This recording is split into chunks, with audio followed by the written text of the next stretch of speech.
All right, so let's talk about the divine feminine and society throughout history. So we can start with Greece. So between Athens and Sparta, we've all heard of, tit for tat, two very diametrically opposed societies. Athens being a place of democracy and the arts and boats, and Sparta being a place of we don't use coins that other people use. We use iron bars so that Spartans can't trade with other people. And of course, eugenics, very specific on who was a Spartan, who wasn't a Spartan, who could have babies, things like that. And military prowess, taking, boys at the age of 8. And then they can't go home and marry until they're like 30. And they have to stay, with the male population regardless. So for Sparta, Hera. For Athens, Athena. Hera, the goddess of childbearing and marriage in the Greek mythological pantheon. I don't like to use the word mythological. In the Greek pantheon. And Athena, the goddess Trito born from Zeus's forehead, goddess of battle and wisdom, and really tactics in battle. So I find it interesting that Hera, the goddess of marriage and child rearing, was the prime goddess for the Spartans when they were they're credited with the first society to to practice eugenics, to practice specific breeding, to produce a specific kind of people, warriors. I find it interesting that Hera is the goddess, and I find it interesting that Athena. Athens, they pride themselves on theater, philosophy, mathematics, and she's a goddess of wisdom. It's almost like the grander whole of the divine feminine. They took certain aspects of God. God is neither the source, everything, putting Vedanta in here, sorry, but it's no more male or female. But they're isolating the aspects of the divine feminine that they see as ideals, they see as virtues, they see as things that will help them along their way. And those things, marriage, child rearing for the Spartans, those things are what they cared about. So they isolated that piece of the divine feminine. It's interesting because in Sparta, women actually had more rights and could inherit property, for instance. Than women in Athens. The Athenians really hated women for some reason. But the bad thing about Spartans is that, of course, they had probably 7 helots, which are slaves, for every one Spartan. And they had more slaves than anybody else. And they kept these people as slaves, like, generationally. So you have some seeming pluses and a lot of minuses. But for Athens, by the way, Athenians, they were no less good warriors, because when you really study like the Peloponnesian Wars and all that, like the Spartans and Athenians, they went toe to toe plenty of times, and the Athenians won a lot of time on the battlefield. The Spartans have this reputation; they're kind of good at propaganda, to be honest, and then people were afraid of them for various reasons, because they had won a certain amount of battles and had gained a reputation early on. But regardless, Athena, it makes me wonder about the relation to Zeus as well, because Hera is Zeus's wife and sister, and Athena is born from Zeus. So it makes me wonder about the divine feminine for the Athenians, and if they felt like they were a new thing, they were an evolving civilization. So their goddess was birthed and newer than Hera. So it's almost like they were focusing on innovation and the development of philosophy and mathematics and moving forward, just like their goddess was freshborn, their society, their civilization was freshborn. By the way, I'm going to be talking about a lot of these gods and goddesses as kind of objectively, as if it's going to sound like people made them up. And I that's not what I believe. I think it's a combination of both. I think that Athena exists, and I've worked with Athena. I've worked with Ares.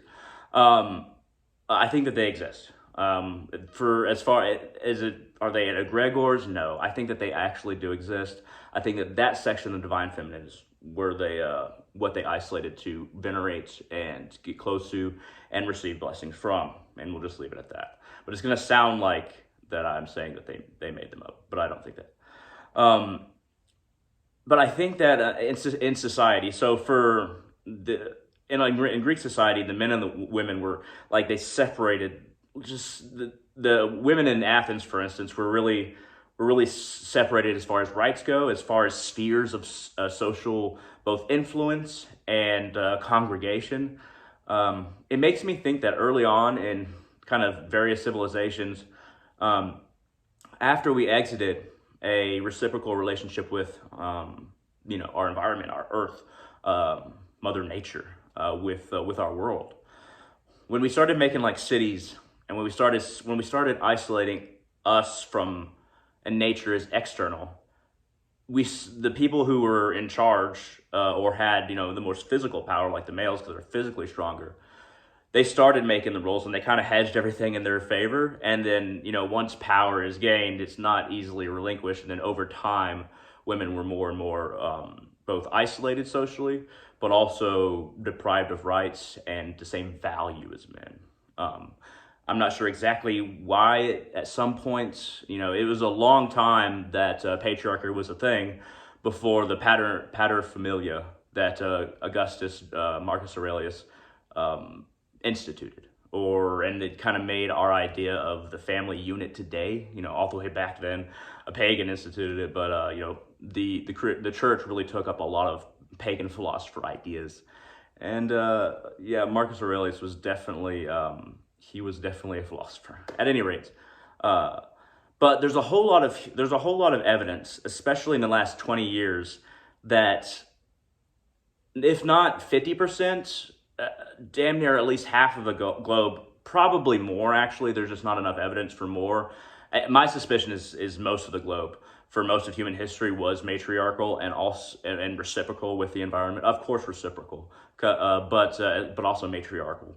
But there's more and more evidence that shows that for most of human group history, it's I wouldn't call it societal history, but group history, societies were matriarchal. We can think about the Venus statue with the large belly and the big breasts from Austria, and I think I want to say 30,000, but it might be 8,000 anyway. But there's growing evidence for that, and of course in India, they probably have.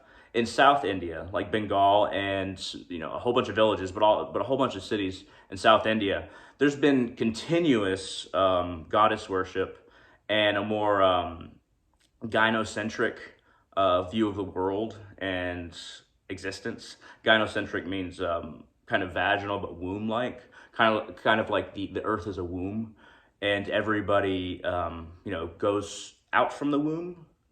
From various dimension souls go in, and then they go back in womb. And we also see kind of like the out and in kind of womb thing for the Aztecs with one of their goddesses. But so going back to kind of the Greeks and kind of what we understand about them. So with their kind of understanding of the divine feminine, it seems like they believe like the gods and the goddesses are completely separate from how mortals should relate to one another and how mortals should be. And from looking at their writings, it doesn't seem like they equated goddesses with that they should value women more because of similar either qualities or just the divine feminine itself. It doesn't seem to have translated into society. For the Athenians, they were some of the most, they segregated the women, probably one of the most, and they really have a lot of stories where women are kind of alienated and ostracized because they got out of control. For instance, like in one of their stories, once Athens went to war with the Amazonians, and the Amazonians were a big threat, and then they defeated the Amazonians, and then all the Amazonians were female warriors, and then I think they enslaved a lot of them. But when a lot of these stories enter in, that are supposed history, enter into societal structure, the way that it understands itself, there's usually a motive, and it might have come from something that happened at some point, but it's always used and blown up out of proportion to help the elite and those in charge. In this case, the male, fairly upper class males, maintain power and say, look what happens if women get out of hand. This is why we have to keep them in hand. We have to keep them kind of in the homes, and it's disturbing to see that around the world, this idea that women should be at home kind of thing. But I think that patriarchal society probably began about maybe 8,000 years ago, maybe 10,000, and before that there were thousands and thousands of years where there was more matriarchal. But we're still seeing the where patriarchy is going to go, because we've hit the point of nations where we started out as kind of like villages, clans, city states, bigger provinces. As those cities secured their supply, started making weapons, started making walls, started gathering resources. They subjugated those around the cities, and then they grew and grew, and states grew, societies grew, countries grew. We're still seeing where that trajectory is leading us, because I feel like matriarchal human society and human consciousness, but also spiritually and the relationship with gods and the divine feminine, I feel like that before patriarchy started was sustainable, and I feel like they were one. Kind of like matriarchalness was kind of like naturally, psychically, we were in a reciprocal relationship with the earth, because we valued the divine feminine, even you could say more so than the divine masculine. And then patriarchy and divine masculine has just gone crazy in the last, especially 3,000 years. Especially with the Abrahamic religions and things like that, and really not having any representation of the divine feminine in Abrahamic religions. You might, in Catholicism at least, you have Mother Mary, and you have it's very interesting, because in a lot of South American countries and Mexico, and even further up, there's a big love for the Virgin Mary, and it was easier for the church to kind of allow the Virgin Mary to function as the goddesses they previously worshipped. And there's a lot of like sneaky things like that. And the church liked to put shrines, kind of, they had the church, and then they had like the mission, kind of like you think of like the Alamo kind of thing. And then, they would have various kind of like outdoor shrines to various saints or to Jesus, something like that. And then they would kind of merge the courtyard with, the foliage, so that psychically it was easier for people to transition to where you're not just inside. That would be totally foreign. But look, we have this outside part. Three semesters of art history. Anyway, that's what you get when you're an art major. But it's interesting to see that, or terrible to see that, in the Abrahamic traditions, you don't have a philosophical solidity of the divine feminine that you have in a lot of pagan cultures. Because like even the Greeks and the Romans, who didn't give a lot of rights to women, really seemed to despise women. I feel like a lot of those men were afraid and wanted to hold on to their power, and it just got worse and worse.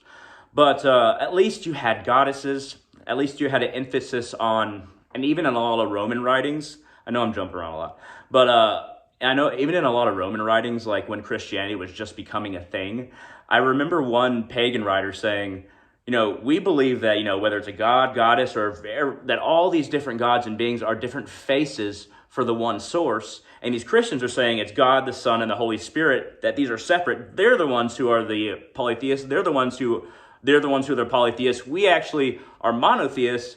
We just understand that these are different masks for the one whole. Now, I'm not saying that all pagan societies and religions believe that, but it was an interesting argument, and it's one that I've seen used a few other times.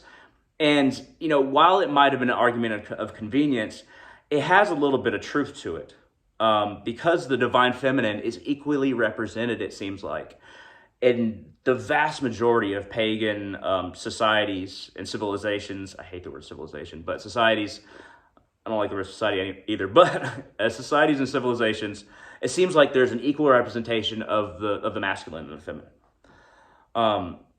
And it's interesting, going back to South India, that Ma Kali worship, and Durga, and Adya Kali, White Tara, you have these goddesses that have been worshipped there for as far back as we have Western civilization history, those goddesses have been continuously worshipped there. The continuous aspect, the continuous non-breaking, non-reconstructions, not needing reconstruction, the continuous worship of the goddess and the divine feminine in South India is we could learn a lot from that. We're so kind of Western centric and we're kind of Anglophiles in the United States as well that we focus on the Greek, we focus on the Roman, we value those societies. But there's not a big emphasis on digging into just the rich history and documentation that we could find in South India.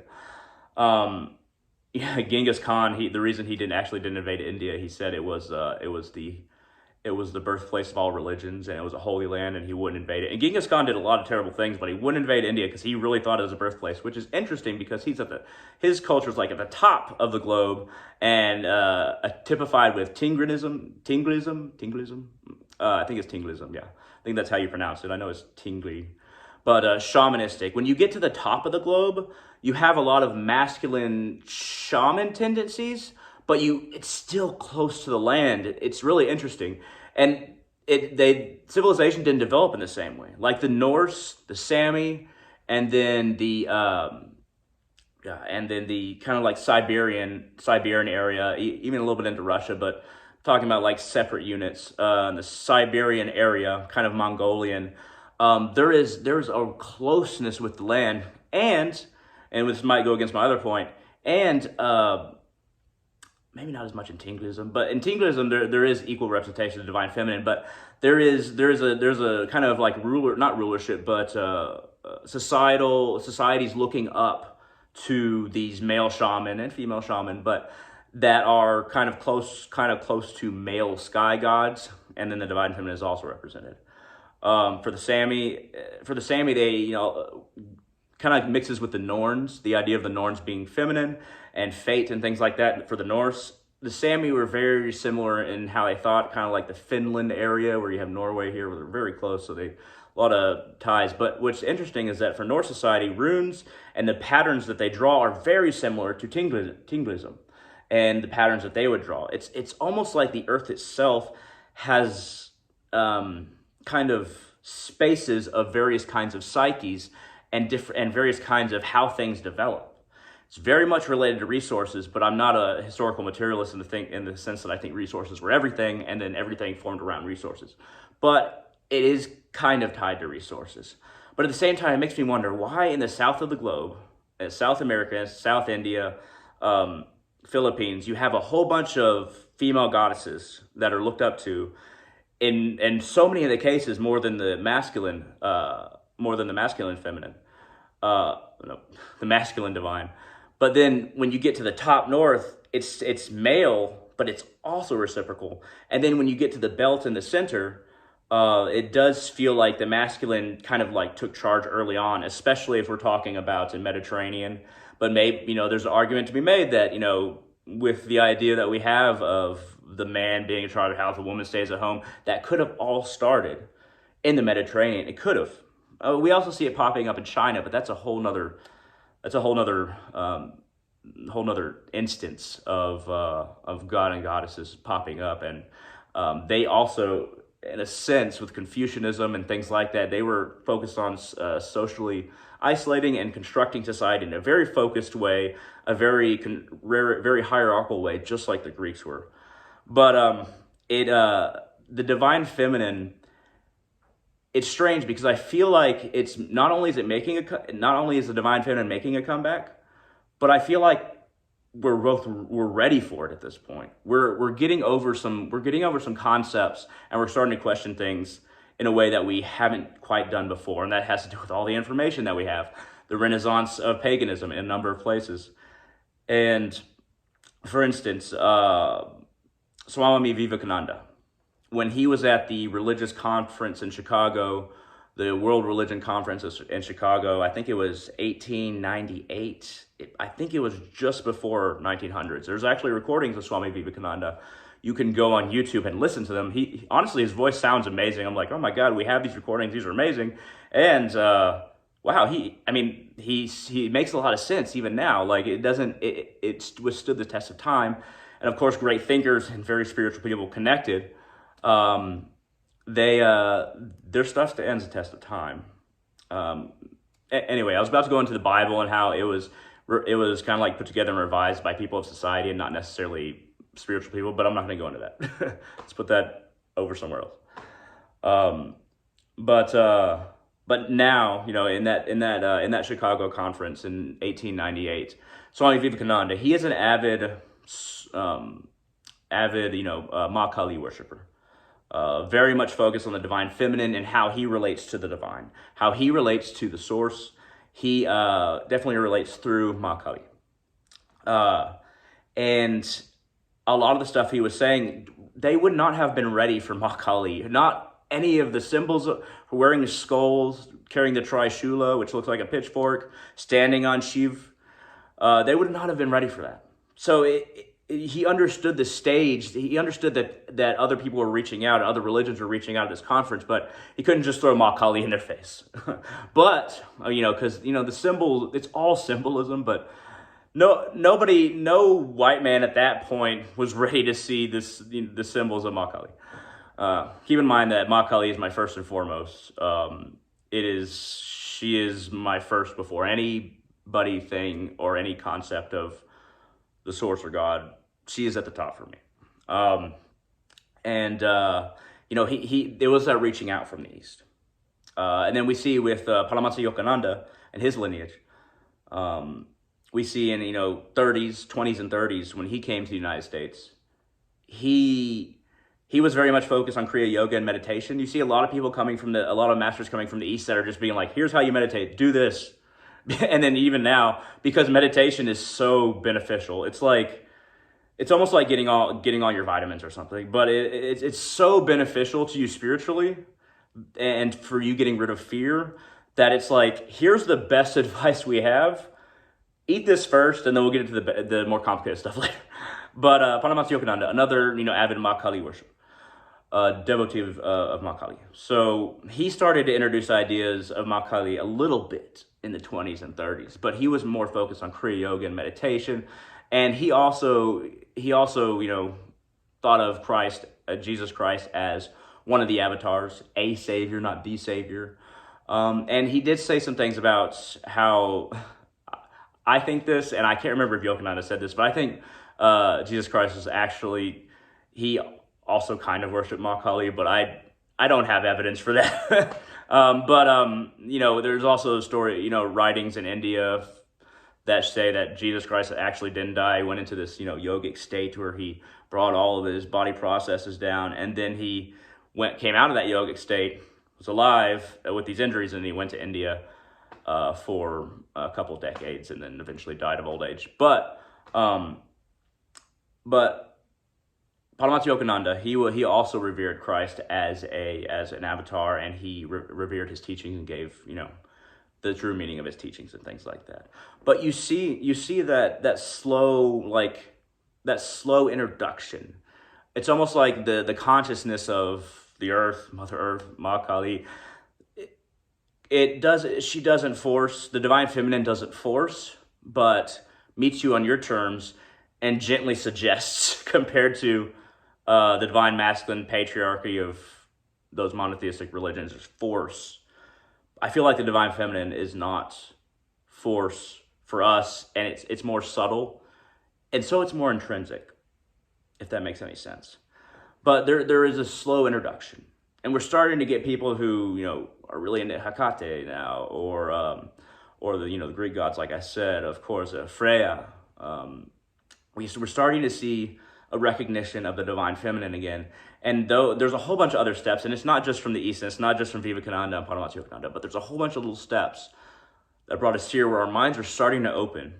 And we're starting to, of course, women are getting more rights, which is great. And I feel like all of these things operate in concert. And, you have a lot of men who are saying, I don't know, what do they say? What do men say? I'm a man, right? I don't say these things. But so you say, oh, women are like trying feminazis or something like that. Anyway, feminists that are like acting like Nazis. They're just trying to force their terms onto us. They're just trying to force their what they're understanding the world on us, and the family unit's gonna fall apart, and then God's gonna cry, and we're gonna need another ark, whatever they say.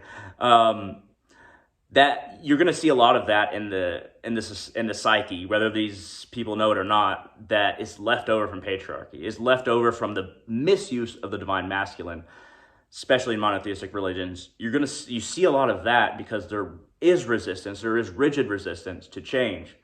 But the fact that women have made way more strides in even self-emancipation, for sure, in the last 100 years is a great sign. And then we also see the divine feminine coming back. I feel like all these things are related. I feel like society, the gods and goddesses, are more intricate and subtle understanding of them and how they relate to our world. I feel like all these things are connected in that we're actually on an upslope. There's a lot of people, I've studied a lot of history, like a lot, and people at every time think that it's the end because things are changing and things are moving on. And the people of any time in the past, I don't know, 4,000 years I've studied here and there, they always hold up examples of things falling apart and like, look, it was better in my day, and everybody's getting weaker. And that's also it's tied to the idea of time. And now our idea of time, even with physics, is open to being cyclical now. Just like, the divine feminine is very cyclical, as far as the land, having its blooming phase, and then its phase where it's not blooming, coming back. And this cyclical idea of time, a connection to the divine feminine, and even the female human bodies, how they work. It's all becoming more developed and more accepted. And you're going to have a lot of resistance. And people are always going to hold up examples of like, oh, the family unit was like this for so long, and society's going to be weaker. What if our enemies are going to attack us when we're weak by being weakened by these women and by these gay people? And you've had that talk for thousands of years. I remember reading in the Iliad.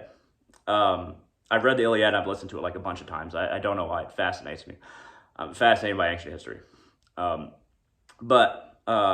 Like there's one old guy, that one of the Achaeans outside the walls of Troy with the other Achaeans. The Greeks called themselves Achaeans, Trojans. But he said, back in my day, men could lift up a boulder 3 times that size. You can only lift up that. Like it's been around for so long, and that has to do with how people age and how their conceptions of the world and what they're willing to accept and how much change they're willing to accept becomes smaller as you get older.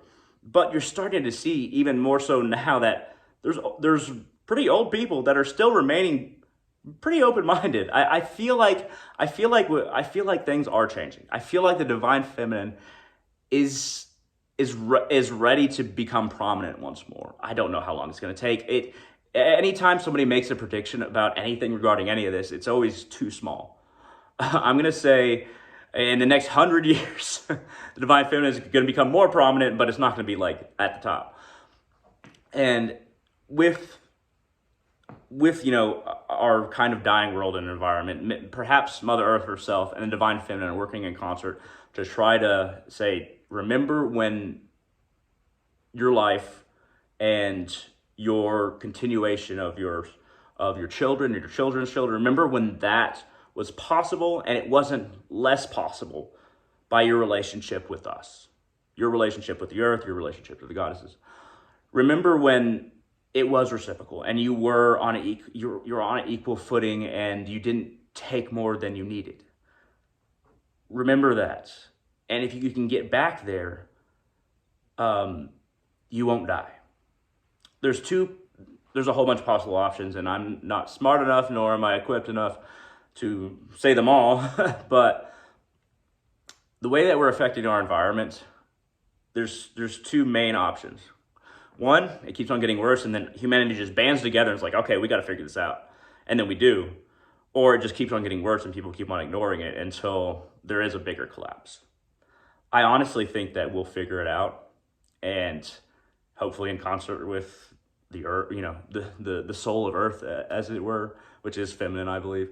and the divine feminine. I think those things will help, but I think that we will figure it out, and I think that the way that we figure it out is going to have to be diving into something that's inherent within us that loves and reveres the divine feminine.